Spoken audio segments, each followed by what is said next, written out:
Years ago, when I first designed this particular series around these elemental metaphors of wind, water, fire, earth, wood, wood was actually the fifth element that I focused on. And it's sort of a unique element in that it's a living, dynamic expression of creation.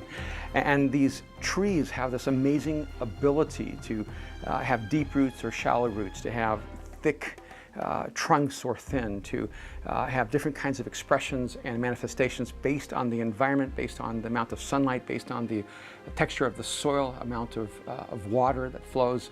And so I wanted to talk about in wood how we were designed to choose. That's the central Hebraic message of Genesis chapter 3. That God created humanity with this beautiful gift of free will, that God created us with the capacity to choose. You know, when I was a young follower of Christ, it was kind of easy to make choices. I was making choices in some sense between right and wrong, good and evil. And maybe early on we go, do I go to church or do I rob a bank? But eventually the choices get a little more complicated than that. Eventually you're not making choices between right and wrong and good and evil. You're making choices between the good and the good and the best. Rather than simply living in a black and white world, you're living in a world of endless, beautiful, good, life-giving choices.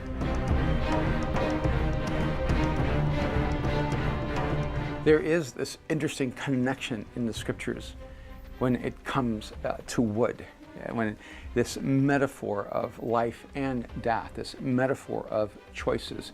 Every time you see a tree, it'll spark in you this incredible sense of responsibility and opportunity that you are free to choose. And every moment of your life, you're choosing the trajectory of your future. And it has a direct and significant effect on the entire universe. Now, when I imagined this particular film, I imagined this lush kind of grim fairy tale forest, and with big trees everywhere and open spaces in between where you could run in between and get a sense of all the choices we have in life. But when we were in Hawaii on the Big Island, finding that kind of forest was no small challenge. We kept finding not forests, but jungles. And we didn't find these beautiful landscapes that were so easy to run on. These were surfaces of hardened lava. They were craggly and jagged and unbalanced and frankly incredibly dangerous. We had Nick Gaynor, who actually was our stunt coordinator. I was looking in my mind for someone that had this Daniel Day-Lewis, Last of the Mohicans kind of feel and look to them. And I wanted to create kind of an environment like Mel Gibson's Apocalypto, this heart-pounding, racing, and tense kind of narrative. And when I met Nick, and he was really at first just simply going to oversee all the stunts, I looked at him and I remember calling Aaron and saying, I found my guy. I found my guy for wood. And I don't think he had any idea what he was getting into. So my name is Nick Gaynor. I am the stunt performer / coordinator / actor on wood. Being the lead on wood was some of the most fun I've had in a very long time. I got to run all over Hawaii, did a lot of running while I was out there. Every single day seemed to entail some sort of running for wood specifically. I don't think my character does anything else in the entire thing. I think I stopped once to look around, and then I'm running again. All of that, running through the trees and doing what I did, got me insanely tired. Whether I was running behind a follow car or running through the woods, way off in the distance, just out of frame. A lot of running. And Nick ran for days, and he ran for hours. His brilliant physicality and even the emotional texture he brought in was so important. And I didn't realize how unbelievably talented this guy is, how athletic he is, how daring he is. There wasn't anything that we tried to do that he wasn't willing to do. We were at this, I guess it was a lava chute or a lava pit where these lava fields come running through under the rocks, and a lot of it had caved in, and there was one section, I don't know who found it, but it was a caved-in section that wasn't really accessible, but it had this single tree growing in the middle of it. and just a gorgeous shot. It looked beautiful, and the director wanted it, the DP wanted it, but nobody could figure out how to get down in there. So when I went over and looked at it, I said immediately, I can get myself down in there. I brought a lot of my rope climbing gear with me, so I rigged it up really quick, rappelled down in there, hid the rope.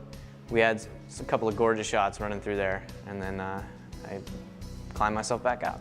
A lot of fun. Pretty frightening, but a lot of fun. We have to just really give props to Nick. He did an amazing job, both as an athlete and as an actor.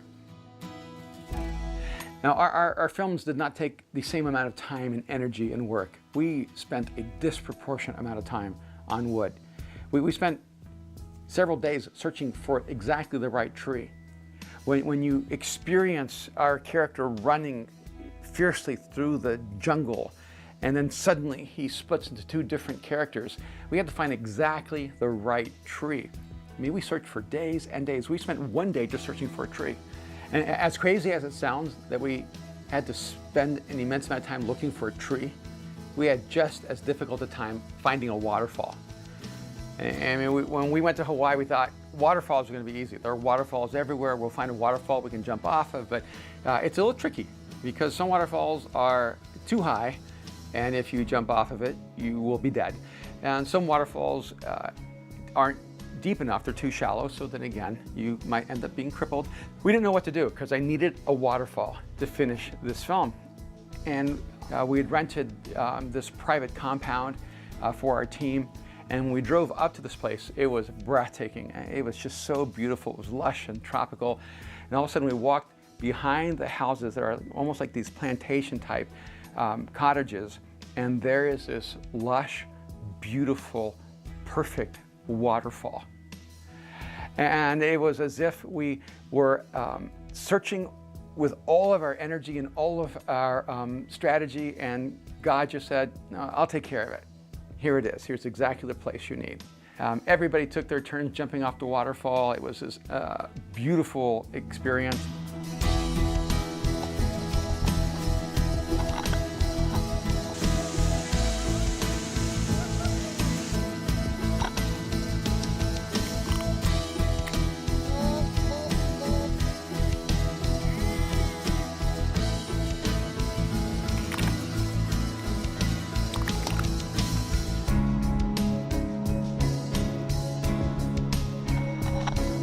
So unbelievable. We set the tracks literally on the river, looking right at the waterfall, and we ended up getting exactly what we needed for this film.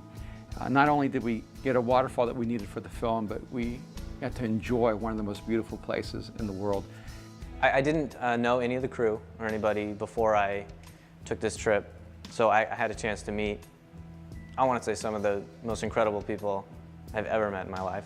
The producer, director, Erwin McManus, phenomenal individual. His kids, both Aaron and Mariah, are amazing. The editor was out there, Stephen Yao. Him and I are great friends now. Jeremy Wheeler, Sean, our DP, wonderful person. I mean, I got an incredible opportunity to go down there and meet good people and have a great time. Erwin McManus is very passionate about what he does. He's a phenomenal individual to even sit down and talk to. A lot of depth.